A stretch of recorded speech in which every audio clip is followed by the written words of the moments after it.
All right, last day of TISE 2025, back with Anderson Innovations. Yesterday we went over their blade line. Today we're going to ask a bit about their scriping line. So, back with Quinn. Last day. It's been a long week, but a good week. Right. So, we might as well just start smallest to biggest, I think. So, what do we got here? That makes sense. This is our ES90. Our ES90 is a 90-pound walk-behind machine. You see it's got a 110-volt power. We've got a 3/4 horse motor.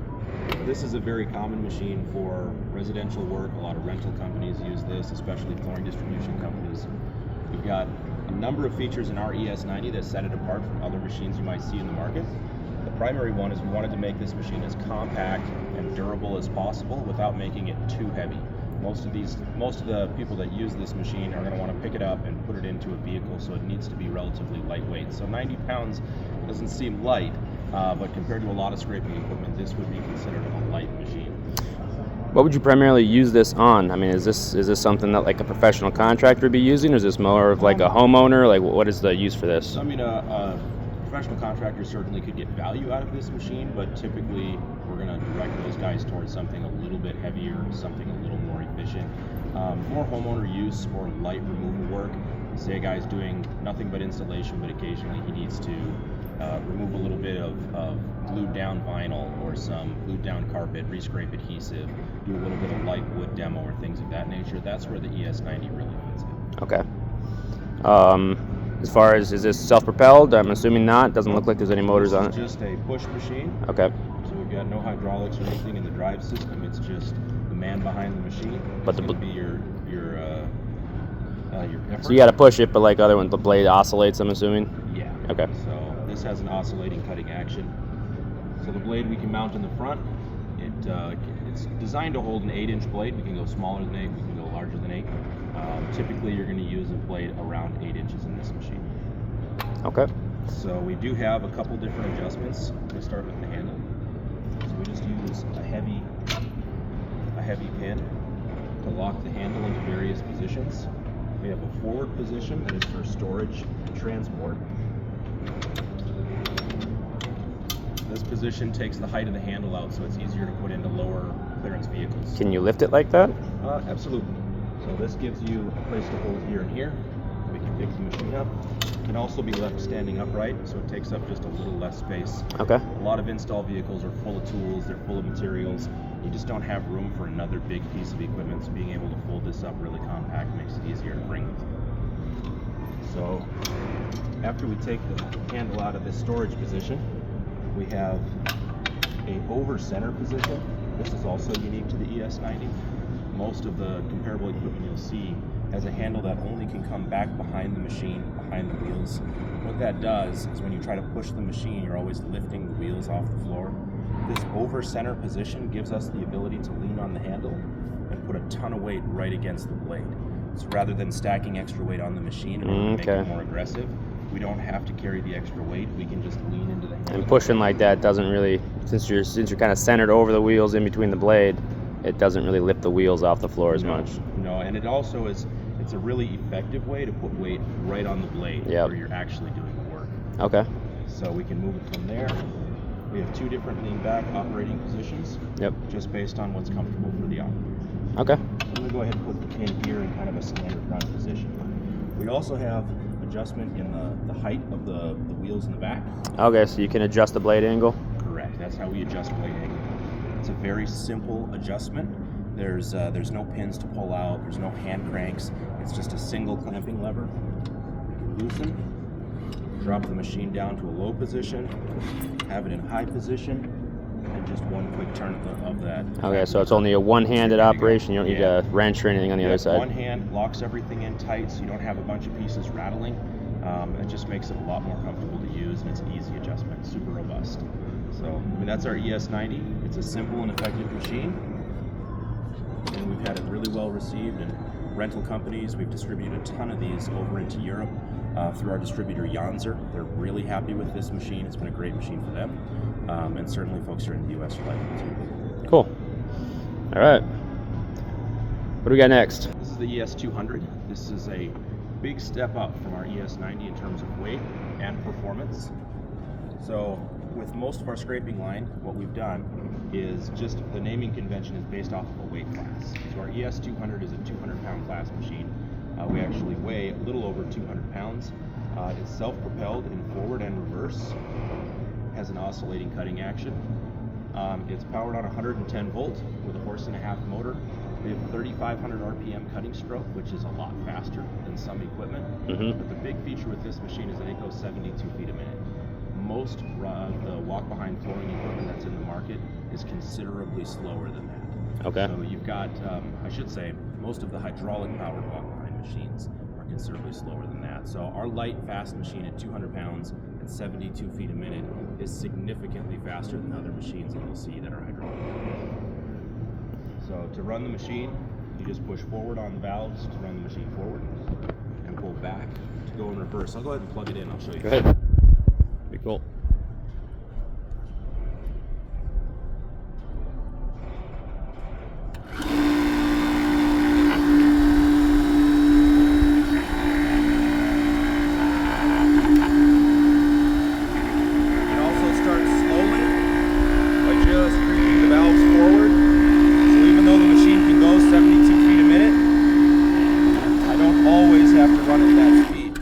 Okay. So with a lot of walk-behind equipment, if it jumps at the start, the blade lifts up and then you go over the work instead of under it. Really frustrating. So you got to back away further from the work and then work into it, because every time you go to get into the material, you hit the valve or you push the button and it jumps, and then you have to dive in. Okay. If you're using, say, a self-scoring carpet blade and you're removing glued down carpet, and you just dive into the work and it's not bonded well enough, it tends to just peel the carpet off the floor, not actually cut it. Okay. So being able to start really slowly into the work is one way we can improve. And I don't know as far as how people are hearing this, but this is actually pretty quiet in person. I don't know how it comes across on the phone, but like, how does this compare to other machines in terms of noise? Certainly there is a range of volume levels that you'll hear. Typically our equipment runs much quieter than other pieces of equipment. Part of the reason for that is because we use an oscillating cutting action as opposed to a ram cutting action. We're also using a 3,500 RPM capacitor start motor. We're not using a grinder motor with a right angle gearbox. A lot of those machines have 4,000 or 5,000 RPM. You could really hear a lot of noise from the motor, and then also that reciprocating cutting action tends to also make a lot more vibration and noise as well. So we've avoided those issues by using an oscillating cutting action, and then also the cap start motor that you see here.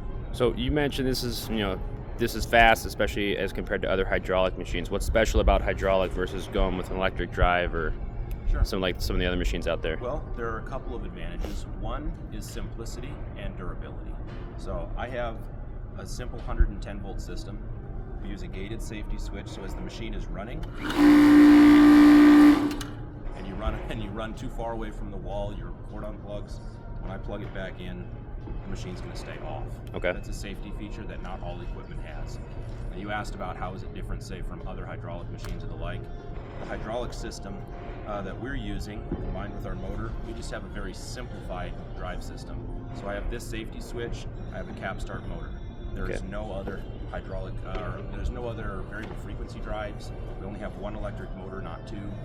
We don't have any highly sensitive electrical componentry in the machine, and that gives us a number of abilities. One of those is if you're out on a job where you have to run off a generator, we don't have issues running on generators that are smaller. We can get down to 2,000 watts if needed, and then also you're not dealing with low voltage or high voltage problems, damaging expensive or complicated electronics.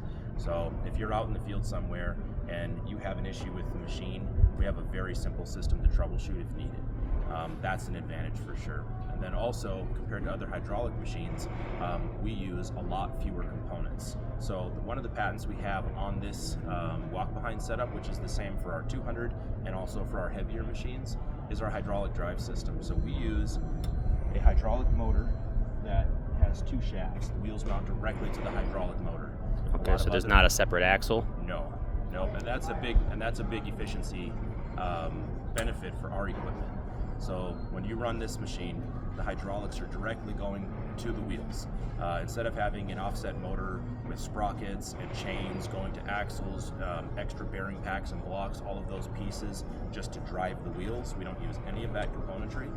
We're mounting the wheels directly to the hydraulic motor. And what that lets us do is make machines that are both heavier and faster than competing equipment without drawing too much amperage. I mean, I gotta imagine that's a lot of efficiency loss that's not present in these machines that, Right. Compared to ones that do have chains and sprockets. And that's why the ES200 is heavier than similar class equipment, and it's also faster without drawing too much power. Okay. So we can run off 100 feet of 12 gauge cord without any trouble. So are we running off 50 right now? For the demonstration, you're only giving me 50, or? No, you can see here, we've got two 50-foot cords plugged in. Okay. So So we're actually running off of 100 feet right now. 100 feet of cord, which is more cord than typically you would run, but our equipment is so efficient we can get away with it. You can run what you need. So you have to be able to get the machine to the job, you have to be able to do the work, and you're not always close to a plug-in. So having a really efficient piece of equipment that's not voltage sensitive helps you just go to work and not have to fight power problems. So that's an important factor. Another element with our equipment that is unique, our handle adjustment. We use very heavy components that are also simple. We've got a forward storage position, so it protects the motor It's cover. just kind of like that smaller machine. Right on, folds over so you don't have that extra handle height, so that you're dealing with, say, a pickup truck with a canopy and it doesn't fit, you have to lay the machine down. With ours, you can fold the handle. You've got that same slightly forward of center position, so we can lean into the handle and put weight on the head.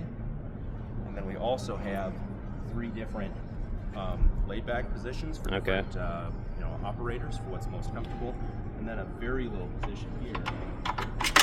And this is designed so that you can run the machine underneath built-in furniture like desks and the like. So if you've got carpet that's glued under the desk, you can actually lay this handle back. We can run the machine from this position. All right. To get underneath desks and things like that. Might not be a common use, but it'll be nice if you need it. Right.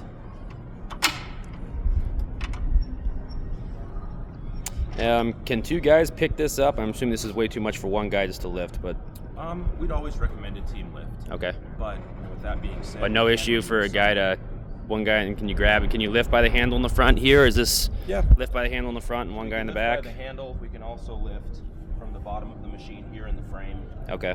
Typically, we'd lay the handle into that back position. Yep. So that you've got 1 really sturdy lifting position in the back, second guy in the front. This machine at 200 pounds, we can remove this shroud and the front weight and bring it down another 50 pounds. Okay. So we can get it to about 164 pounds, which makes it just a little bit easier to lift as well. Awesome. One feature that does, it's brand new to the show, is we have included on the machine here, if you want to zoom in, an adjustable angle in the cutting head.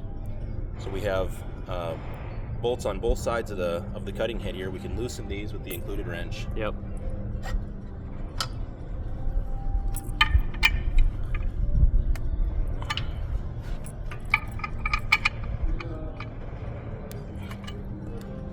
I can change the angle in the front of the machine. All right. And then it locks it up tight enough where it's not going to move around on us? Absolutely. Okay. So I can tighten this back up. So now I can take my machine, say, from a low angle. Okay.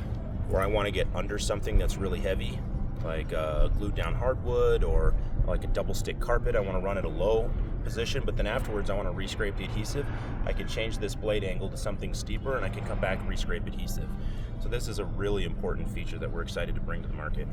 Now it's not, is it really required? Is it necessary, or is it just kind of for that user who wants a little bit more to tune? There's definitely some operators that are just going to set this, kind of in the middle of the range, lock it in, and never touch it. Because you have other ones I've seen before that are fixed, right? Right. That are not adjustable. We'll see that adjustable. here, say on the ES400. Okay. That's a fixed head machine. The angle is held kind of in the So it's kind of position. a dual angle. Right. But if you want that extra ability to tune for re-scrape or something, you can do it. Okay. Yeah, and there's definitely some jobs where that's going to make a big difference. So having that feature in the machine and being able to use it is just going to make you, more efficient. I got to imagine this makes a difference if you're working over a wood subfloor or something. You can, because I've seen before where you kind of have to flip the blade over so that way you're working. You don't dive into the material, but this allows you to match the blade angle, doesn't it? So now I can take that single bevel blade, so it's kind of got like a chisel shape. And instead of having to flip it over and run at a higher angle in order to make the blade work, I can keep it with the bevel up. Yeah. And I can just again adjust the angle.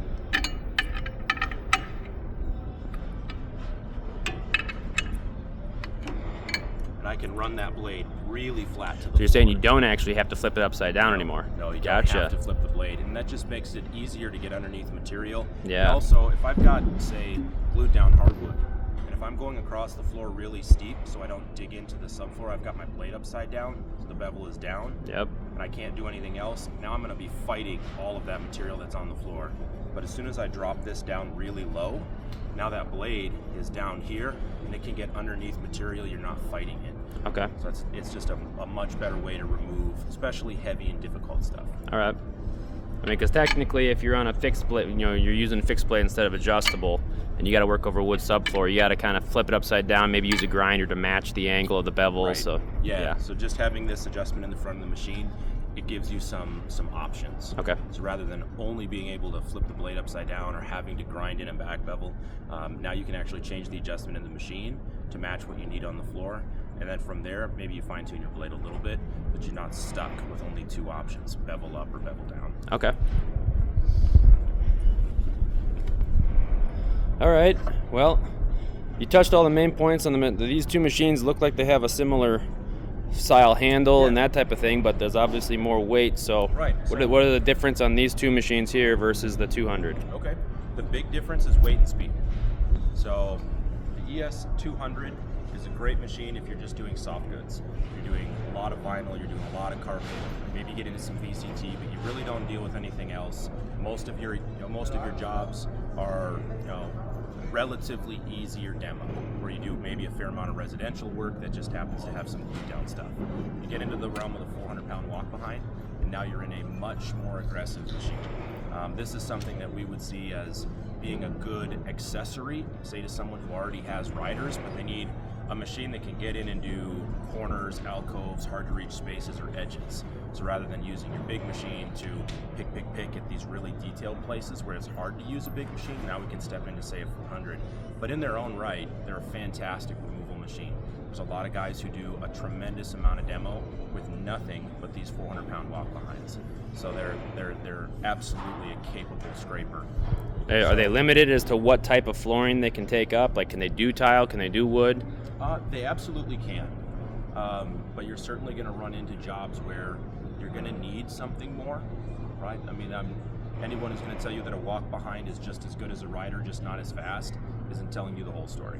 So they're going to do very similar kinds of work, but you may find there are wood jobs or ceramic demo jobs where you really need to go after it with something, say, like a jackhammer on a trolley. But these machines will absolutely be able to do the majority of that kind of work properly set up using the right blades. So where does a walk behind exist? Where does that guy need a machine? Logistics is a problem. You can't carry around a super heavy machine, 1,000, 2,000 pounds. That's a problem.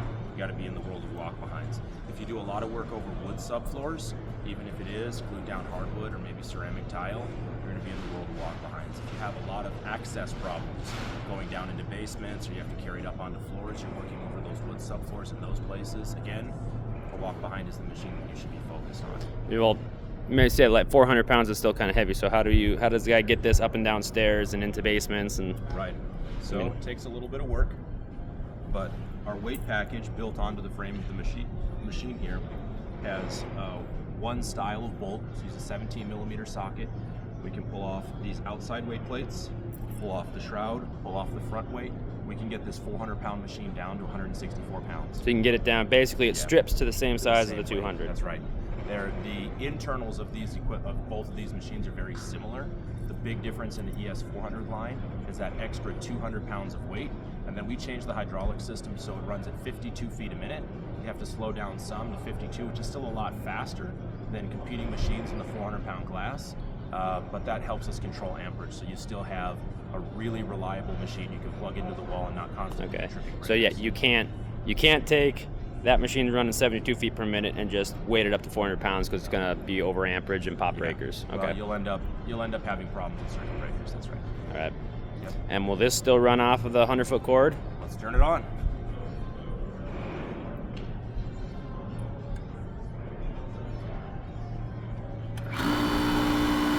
Controls are the same. You'll notice this one is a little bit quieter. It's also a little bit smoother. So I have full speed reverse. Then I can start very slowly going up to that higher speed. We've got a plastic guard installed in this machine so it doesn't tear up the carpet. That's what that buzzing noise is. So. But all right. Very intuitive, very easy to control the machine. We have the same handle positions as the 200. So we have to take out this clamp lever. We can go to that folded over transport position. So all the same as stuff. That full back position for working underneath. If I need to move this around without power, I just have to get it onto the job site and I just need to wheel it around. Is it easy to wheel with being hydraulic? Like, does it freewheel, or do you have to do something? There's a couple of options. One is I can take the machine and just open the valves in the direction of travel, back for back, and I can move the machine easily that way. Okay. Or we can take the lock pins out of the machine. These are magnetic, so then the wheel can free spin. Gotcha. So if you really need to move it quick and you don't want to fight the hydraulic flow, you can just unplug the wheels. Right. Just got to be careful not to go down a ramp or something.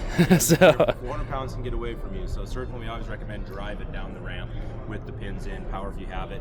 You can still use the hydraulics in that situation, but ramps are something you always have to be careful. Do you have to lean the machine back and we're doing transport? Do you guys have like a transport wheel for the front of the machine? The machine comes with a transport wheel, so it would just bolt in place of a blade, and then you've got okay. it up on 4 wheels. So you just bolted it in as though it were a blade, and now you have 3 wheels, and you don't have to tip the machine back. Swivel casters in the front, you can just push it like a cart. Okay. All right, so what's the difference between these two guys? So they look pretty similar. The difference is in how we hold the blade and what that blade holder does. So the ES400 has a fixed head. It's 11 inches wide. You can use any of our standard blades, including our advanced self-scoring line, in the 400, but it's just going to have one function. The blade is held in one position, and that's good in terms of simplicity and durability. You don't have a bunch of accessories to keep track of, but it does limit how many different kinds of jobs you can set the machine up for. The 400S takes that up to another notch. So now we have a much different looking front end of the machine. It's easily described just by tipping the machine over. So you can see as I tip the machine, and this is pretty aggressive, the blade stays flat on the floor. Okay. And why that's important is if you're doing a lot of harder demo, say glued down hardwood or ceramic tile, the debris on the floor, as the wheels roll over debris, it's going to lift the blade out if it can't swim. Yeah, so it'll tip the machine, right? Yeah. So if the debris is lifting up the wheels, we don't want the blade coming out of the work. Okay, so that makes sense. That's really the main purpose for this. We also have in the front, in the 400S, that same angle adjustment built in here. So we saw, say on our ES200 with the adjustable angle, we also have that coming out with the 400 adjustable angle. This gives you a swivel head, this function, as well as having that adjustable angle. So you do make the 400 with an adjustable cutting head, it's just this one's the fixed version. Yeah. Okay. So we have a number of options we can kind of tailor the machines to. To change out the heads on this machine, it's very straightforward. You tip the machine back, we clock it into 12 o'clock here, and then I can take the blade holder out. Okay. So if I wanted to change to, say, a different size holder,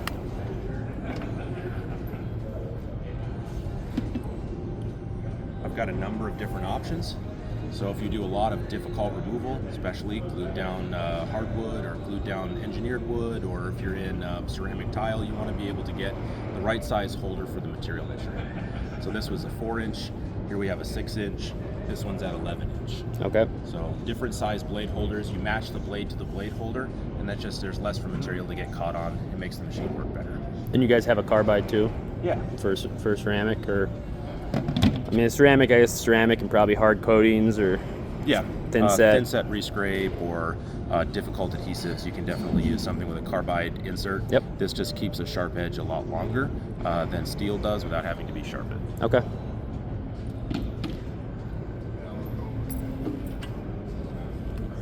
Well, very cool. Any other features you want to share? That's pretty comprehensive. And it looks like a wrench does come with the machine. Yeah. Does that take pretty much the entire machine apart, or? Yeah. You can take about 90% of the machine apart with one wrench. This is a 17 millimeter socket. We started developing this equipment, exporting it all into Europe. Built it with metric hardware for that purpose, rather than having two different inventories as we've brought equipment into the U.S. It's all built and manufactured in Duluth, Minnesota. We just keep the same hardware, so we don't have lots of different parts between different machines. So. Excellent. Very cool. Thank you.